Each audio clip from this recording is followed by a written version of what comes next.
ప్రజాస్వామ్యాన్ని గౌరవించిన party TDP అని ఆ పార్టీ అధికార ప్రతినిధి కొమ్మారెడ్డి పట్టాభిరామ్ తెలిపారు. వైసీపీ అధికారంలో ఉండగా కూటమి పార్టీలంతా కలిసి ప్రజాస్వామ్య పరిరక్షణ ఉద్యమాన్ని చేపట్టాయని చెప్పారు. రాష్ట్రంలో ప్రజాస్వామ్యాన్ని బతికించామని తెలిపారు. అమరావతిలోని టీడీపీ కేంద్ర కార్యాలయంలో నిర్వహించిన మీడియా సమావేశంలో పట్టాభి మాట్లాడారు. వైసీపీ నేతలు చేస్తున్న ఆరోపణలపై ఆగ్రహం వ్యక్తం చేశారు. రాష్ట్రంలో ఎక్కడా భౌతిక దాడులు జరగవు, హింసను టీడీపీ ప్రేరేపించదు. Nara Lokesh red book reality IPC సెక్షన్ల పవరేంటో చూపిస్తాం. రెడ్ బుక్ లో పేర్లు నమోదైన పిల్ల సైకోలు, అవినీతి పరులైన అధికారుల సంగతి తెలుస్తాం. చట్టానికి లోబడి గట్టిగా బుద్ధి చెబుతాం. దీనిలో రాజీ పడే ప్రసక్తి లేదు. పిల్ల సైకోలంతా ఈ విషయాన్ని గుర్తుపెట్టుకోవాలి. గత 5 ఏళ్లలో వైకాపా నేతలు ఎన్నో పాపాలు చేశారు. దేవాలయం లాంటి మా కార్యాలయంపై దాడికి పాల్పడ్డారు. అప్పుడు మీకు ప్రజాస్వామ్యం గుర్తుకు రాలేదా? మాచర్లలో బోండా ఉమ బుద్ధా వెంకన్నపై దాడి చేసినప్పుడు చంద్రబాబు అమరావతి పర్యటనలో ఆయనపై రాళ్లు కర్రలు వేసి మాది భావ ప్రకటన స్వేచ్ఛ అని చెప్పి కలరింగ్ ఇచ్చినప్పుడు ప్రజాస్వామ్యం గుర్తుకు రాలేదా అని ఆయన ప్రశ్నించారు. రాష్ట్ర ప్రజలందరూ కూడా ముక్కు నేలేసుకుంటా ఉన్నారు. ఓరు మీ దుంపదగా ఏం మాట్లాడుతూ ఉన్నారా, మీరు చేసినటువంటి పిచ్చి చేష్టలు ఏంటి, మీరు మాట్లాడుతున్నటువంటి మాటలు ఏంటని చెప్పి. జూన్ 4వ తేదీన మీ అందరికీ తెలుసు, రాష్ట్రంలో ప్రతి ఊర్లో కూడా ఒక దీపావళి పండుగ జరుపుకున్నారు. ఒక నియంత పాలనకి ముగింపు పలికిన రోజు, రాష్ట్రానికి తిరిగి స్వాతంత్రాన్ని అందించినటువంటి రోజు జూన్ 4, 2024 చరిత్రలో నిలిచిపోతుంది. 24 గంటలు కూడా అవలేదు. దీనికి ఏం చెప్తారు ఈ పిల్ల సైకోలు? ఇవాళ హింసని ప్రేరేపిస్తున్నది ఎవరు? హింసకి పాల్పడుతున్నది ఎవరు? గిరినాథ్ చౌదరిని చంపింది వైసీపీ పిల్ల సైకోలు, అవునా కాదా? ఇవాళ నంగనాచుల్లాగా మీడియా ముందుకు వచ్చి మాట్లాడుతున్నటువంటి ఆ గుడివాడ గుట్కాగాడిని అడుగుతా ఉన్నా, ఎరా కొడాలి నాని, ఎవర్రా చంపింది? గిరినాథ్ చౌదరి అనే తెలుగుదేశం పార్టీ నాయకుడిని ఎవరు చంపింది? మీ పార్టీ సైకో మోకలు కాదా? ఏమయ్యా పేరుని నాని, ఏంటయా మాట్లాడుతా ఉన్నా మీడియా ముందుకు వచ్చి? కౌంటింగ్కి 2 రోజుల ముందున నువ్వు వచ్చి మాట్లాడినటువంటి మాటలేంటి?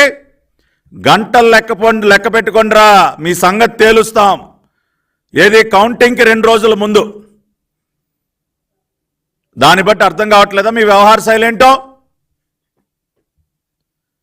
ఒక పక్కన ఇటువంటి దారుణాలు చేస్తూ ప్రజలు మక్కిలెరగొట్టి మిమ్మల్ని మోకాళ్ళ మీద నుంచోబెట్టిన 11 సీట్లతో మిమ్మల్ని మోకాళ్ళ మీద నుంచోబెట్టారు ఈ రాష్ట్రంలో. ప్రజా తీర్పు ఆ విధంగా ఉన్నా కూడా ఇంకా బుద్ధి తెచ్చుకోకుండా ఈ సైకో చేష్టలు, ఈ దారుణాలు, ఈ హత్యలు ఇంకా కొనసాగిస్తూ నంగనాచుల్లాగా వచ్చి నీతులు మాట్లాడతారా? ప్రజాస్వామ్యాన్ని రక్షించాలంట.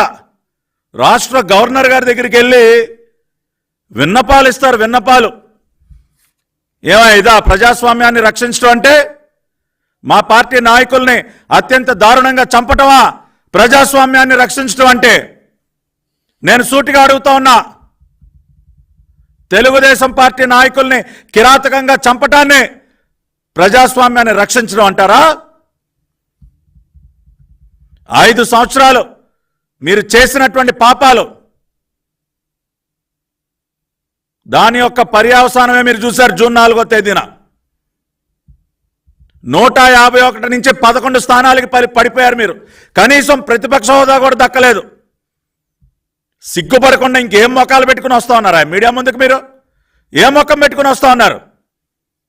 నిజమైనటువంటి దేవుడి స్క్రిప్ట్ ఏంటో జూన్ 4వ తేదీన చూపించాడు ఆ భగవంతుడు.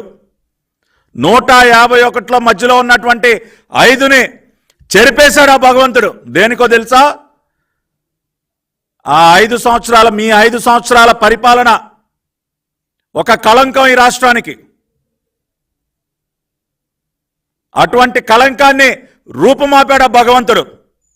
అందుకనే 5ని చెరిపేసి మీకు కేవలం 11 మాత్రం మిగిల్చాడు. ఆ విషయాన్ని అర్థం చేసుకోకుండా ఏంటయా మీరు మీడియా ముందుకు వచ్చి మాట్లాడేది? ఇవాళ నేను ఈ మీడియా సమావేశం ద్వారా ఒకటే చెప్తా ఉన్నా,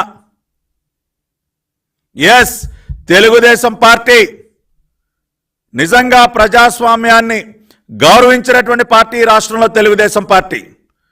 కూటమి పార్టీలు జనసేన, భారతీయ జనతా పార్టీ ప్రజాస్వామ్య పరిరక్షణ ఉద్యమాన్ని చేపట్టాం మేమందరం కూడా కలిసి. ఇవాళ రాష్ట్రంలో తిరిగి ప్రజాస్వామ్యాన్ని బ్రతికించాం మేము. అటువంటి మాకు ప్రజాస్వామ్యం యొక్క పాఠాలు మాకు చెప్తారా? ఇటువంటి దారుణాలు కొడిగడుతూ మీరు ప్రజాస్వామ్యం గురించి మాట్లాడతారా? నారా చంద్రబాబు నాయుడు గారు మాకు ఒక క్రమశిక్షణ అలవాటు చేశారు. ప్రజాస్వామ్య విలువల గురించి